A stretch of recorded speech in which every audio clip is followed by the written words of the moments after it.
Bismillahirrahmanirrahim. Assalamualaikum warahmatullahi wabarakatuh. Alhamdulillahi rabbil alamin. Wassalatu wassalamu ala asyrafil anbiya'i wal mursalin nabiyina Muhammadin wa ala alihi wa ashabihi ajma'in, amma ba'du. Jamaah sholat zuhur yang dimuliakan Allah, kita bersyukur masih diberikan kesempatan untuk melalui 10 hari pertama di bulan Ramadan, dan tidak terasa kita masuk pada 10 hari kedua di bulan ini. Maka jangan kita sia-siakan waktu yang ada.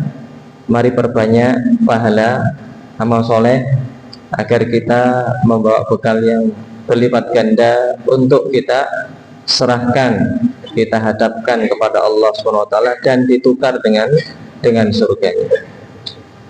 Jamaah salat zuhur rahimakumullah, siang hari ini kami ingin melanjutkan pembahasan tafsir, yaitu masuk pada surat Al-Bayyinah.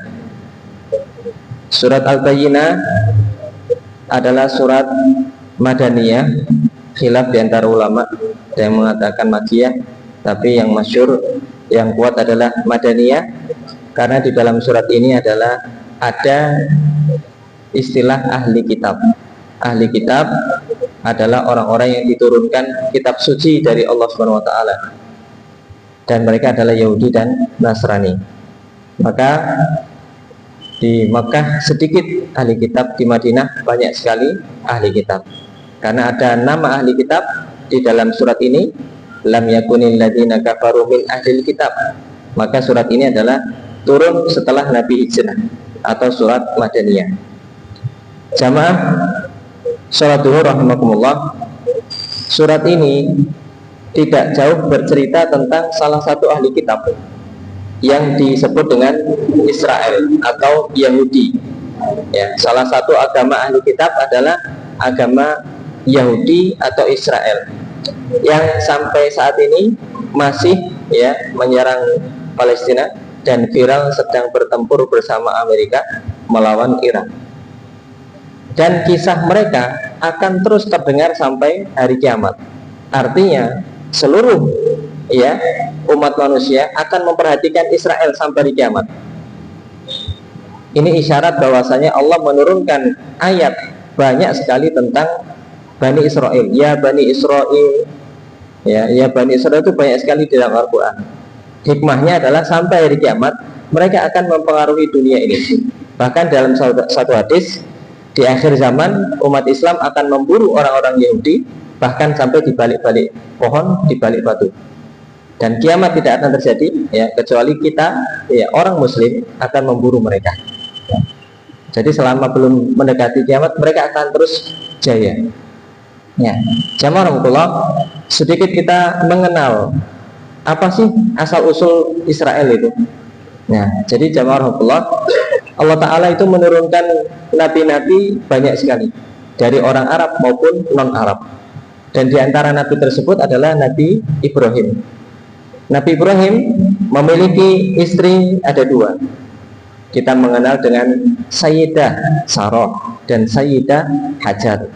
Sayyidah ini dalam bahasa Jawa diambil dari bahasa Arab, Siti, kita mengenalnya Siti. Siti diambil dari bahasa Arab Sayyidah, Sayyidati. Sayyidati menjadi Siti. Maka dari 2 istri ini lahir para nabi yang sangat banyak dari keturunan Nabi Ibrahim.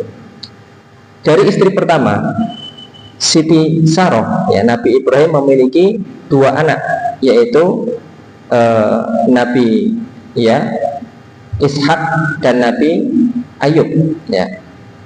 Dari istri kedua, Nabi Ibrahim memiliki keturunan Ismail. Kemudian Bapak dan Ibu rahimakumullah, dari Nabi Ishak keturunan Nabi Ayub ada Nabi lagi, Nabi Zulkifli. Dari Nabi Ishak keturunannya adalah Nabi Yakub. Dari Nabi Yakub keturunannya ada banyak sekali para nabi. Ada Nabi Yusuf, ada Nabi Yunus, lalu ada Nabi Harun, Nabi Musa, Nabi Daud, Nabi Sulaiman, ya, dan seterusnya nabi-nabi dari kalangan Bani Israil. Dan setiap mereka dipimpin oleh nabi, mereka memenangkan peperangan, termasuk di zamannya Nabi Daud dan Nabi Sulaiman, yang mana Nabi Daud mampu mengalahkan, ya, kisahnya Talut dan Jalut itu, dan mereka menguasai Arab saat itu. Apalagi di zamannya Nabi Sulaiman, bahkan pasukannya bukan sekedar pasukan manusia, pasukannya dari kalangan hewan dan juga dari kalangan para bangsa jin. Ini Nabi Sulaiman. Dan mereka selalu menunggu datang nabi baru untuk membawa kepada kemenangan. Tapi sejak meninggalnya Nabi Daud, ya, mereka kemudian diserang oleh kelompok Babilonia, kerajaan Babilonia, dan mereka terpecah belah, ya. Jamaah, setelah mereka terpecah belah ke beberapa negara, berkumpul dengan negara ini, melahirkan sesuatu, tapi mereka tidak pernah melupakan mereka garis keturunannya adalah orang Yahudi. Mereka ciri khas yang perhatian dengan keturunan. Mereka sama-sama harus menikah dengan orang yang cerdas. Mereka menjaga nasabnya siapa tahu, dan mereka membawa agama mereka, ciri-ciri agamanya ngerti, visi misi mereka ngerti. Makanya tidak heran sekarang dunia ini dikuasai oleh orang-orang Yahudi. Ini mungkin ceritanya agak berat ya, saya sendiri juga berat mikir ya, tapi kita harus tahu sedikit banyak Bapak dan Ibu rahimahullah tentang mereka. Perbankan dunia dipegang oleh orang Yahudi. Pendiri Facebook, sosial media yang viral saat ini dimiliki oleh Mark, orang Yahudi, ya. Mark siapa namanya? Mark Susilo, Zuckerberg, angel jenenge ya. Itu orang Yahudi. Bahkan yang mengherankan luar biasa, saking cerdasnya mereka, PBB sampai mengatakan di dalam videonya, kami tidak bisa menyelamatkan anak-anak kalian wahai penduduk Gaza. Kami tidak bisa menyelamatkan orang tua dan istri-istri kalian wahai rakyat di Gaza. Kami meminta maaf. Itu PBB sampai minta maaf. Kenapa? Karena Israel is shield. Israel adalah terproteksi. Israel terlindungi dengan sangat kuat. Kami nggak bisa berkutik. Sampai minta maaf PBB. Ini saking cerdasnya mereka. Jadi Bapak dan Ibu rahmatullah, ini bangsa yang cerdas, kuat. Dahulu Allah Ta'ala menyampaikan di dalam Al-Quran, wa faddalnahum alal alamin, kami utamakan Bani Israel daripada bangsa yang lainnya. Itu dulu. Tapi sejak turun Islam, kita menjadi kuntum khairu ummatin, umat yang paling baik. Nah, apa hubungannya dengan surat Al-Bayyinah? Jadi Bani Israel itu sejak terpecah-pecah, dikalahkan oleh Raja Babilonia, dikalahkan oleh raja-raja, mereka tidak punya kekuasaan, dan mereka selalu dihina, dicaci, dicambuk, jadikan budak. Itu mereka. Lalu mereka membaca kitab mereka, ya, Taurat, ya. Mereka membaca di dalam kitab mereka bahwasanya, ya, kitab mereka bukan Injil, karena mereka tidak mengakui Nabi Isa. Nabi Isa lahir dari Maryam, tidak punya ayah. Mereka nggak mengakui Nabi Isa adalah keturunan Israel. Makanya mereka tidak mau ikut ke dalam Nasrani, ya, tidak mau masuk ke dalam Nasrani. Mereka punya filosofis yang kuat gitu. Mereka kitabnya Taurat. Di dalam Taurat disebutkan ciri-ciri Nabi terakhir, cara berjalannya, bahkan ciri-cirinya sebagaimana disebutkan, ya, oleh sahabat yang bernama Salman Al-Farisi. Ketika beliau masuk agama Nasrani, belajar kepada pendeta, meninggal, belajar ke pendeta satunya, meninggal, belajar ke pendeta, terus sampai 7 kali pendeta, dan akhirnya pendeta terakhir ketika meninggal menyampaikan, jangan pindah-pindah pendeta lagi, sekarang tahun datangnya Nabi terakhir, cari tempat yang banyak pohon kurmanya, yang di situ banyak gunung yang terbuat dari batu yang berwarna hitam. Lalu sampailah Salman Al-Farisi di kota Madinah dalam kondisi sudah jadi budak karena dijual oleh orang. Di situ tersiar kabar, ada Nabi terakhir yang mau datang ke Madinah. saat Nabi mau hijrah dari Mekah ke Madinah, kabar tersiar. Salman Al-Farisi kemudian teringat pesan daripada gurunya. Nabi terakhir punya 3 ciri. Pertama, dia tidak mau menerima sedekah. Yang kedua, dia mau menerima hadiah. Yang ketiga, dia punya tanda di belakang punggungnya, tanda kenabian berupa cincin atau seperti khotam. Maka Salman Al-Farisi ketika Nabi datang bawa makanan, wahai musafir, ini ada makanan sebagai sedekah. Nabi mengambil, memberikan kepada sahabat-sahabat dan beliau tidak makan. Tanda pertama. Tanda kedua, besoknya datang lagi bawa makanan ini sebagai hadiah. Nabi mengambil dan memakannya. Tanda kedua. Tanda ketiga, ketika Nabi sedang menguburkan sahabatnya, sahabat Salman ngintip, mencari-cari. Siapa tahu bajunya Nabi terbuka dan terlihat tanda yang di belakang punggungnya. Tapi setelah dilihat-lihat, kok nggak terbuka bajunya Rasulullah SAW. Nabi mengerti dan memahami maksud Salman. Lalu dibuka, apakah ini yang kau cari, wahai Salman? Dibuka, ternyata ada tandanya. Langsung Salman menangis dan memeluk Nabi Muhammad SAW. Dicari-cari sejak lama. Bayangkan coba, nyari-nyari Nabi terakhir akhirnya ketemu. Luar biasa. Ini Salman. Beda dengan orang Yahudi. Orang Yahudi pindah ke Madinah itu menunggu Nabi terakhir, dan ketika Nabi terakhirnya datang, setelah dilihat ternyata orang Arab. Orang Arab garis keturunannya dari Nabi Ismail, Nabi Yakub, Ismail, anak dari Sayyidah Hajar, istri kedua daripada Ibrahim. Mereka tidak mau mengakui dari tersebut. Kenapa? Karena dari dulu para nabi itu keturunannya Bani Israel, Sulaiman, Dawud, itu seluruh keturunan Bani Israel. Tapi ini kok orang Arab, beda nasabnya jauh sekali. Mereka menolak. Makanya mereka tidak mau beriman kepada Nabi SAW. Padahal mereka selalu mengatakan, tunggu Nabi terakhir, kami pasti akan menang. Ini yang disampaikan di surat Al-Bayyinah. Lam yakunil ladzina kafaru min ahlil kitab wal musyrikin mufakkina hatta ta'tiyahumul bayyinah. Rasulun minallahi yatlu suhufan mutahharah fiha kutubun qayyimah. Mereka selalu mengatakan, kami ketika nanti datang Nabi terakhir, kami akan ikut Nabi kami dan kami pasti akan memenangkan pertarungan. Karena di Madinah mereka diserbu 2 pasukan, Aus dan Khazraj, dan mereka selalu kalah. Ketika mereka kalah, biasa kalau kalah fisik biasanya omongan yang keluar, kan? Kalau anak-anak kecil bertarung kalah, omongannya sih metu. Tunggu aja nanti kalau Nabi terakhir datang, kami pasti akan mengalahkan kalian.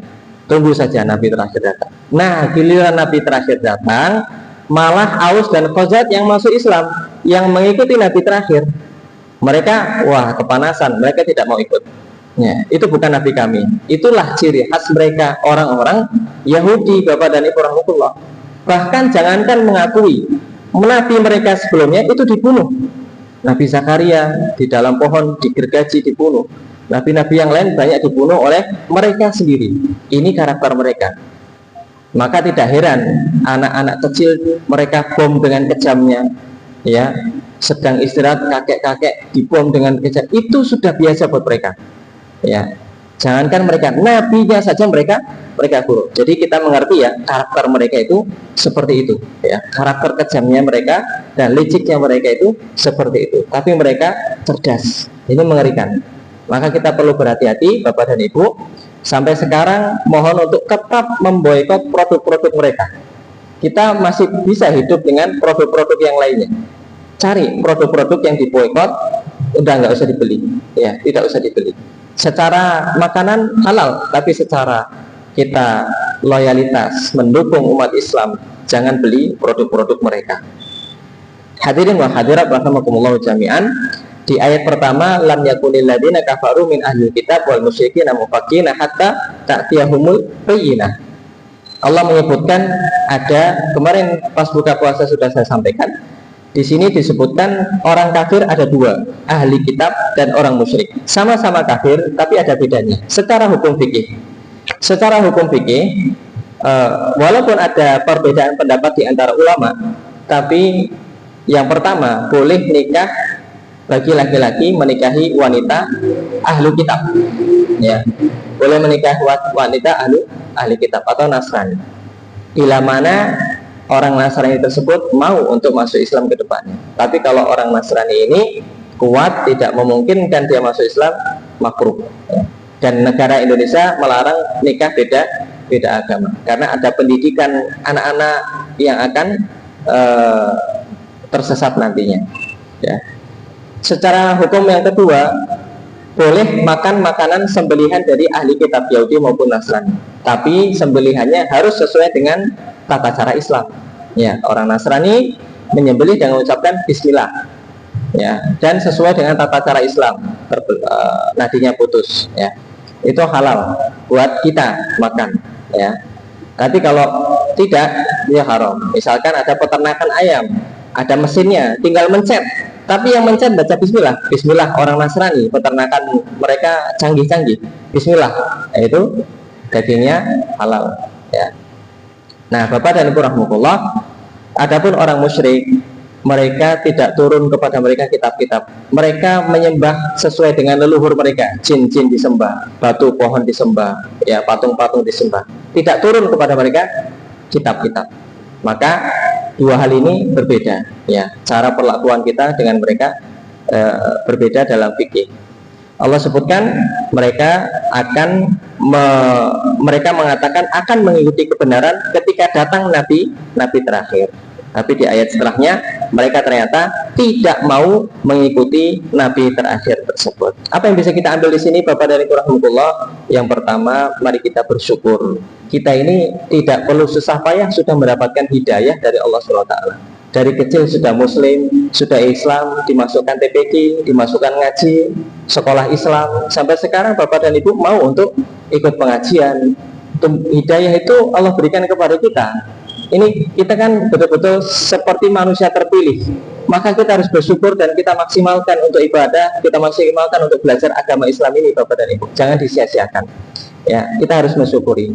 Yang kedua, jangan seperti orang-orang ahli kitab, mereka diberikan kitab tapi mereka menolak isi kitab. Bahkan Nabi Muhammad sendiri disebutkan Ismuhu Ahmad, ada nama Ahmad di dalam kitabnya, tapi mereka tidak mau ikut. Ya, ini ciri khas mereka. Orang muslim yang baik, Al-Quran mengatakan A, kita lakukan A. Hadisnya mengatakan B, kita katakan B.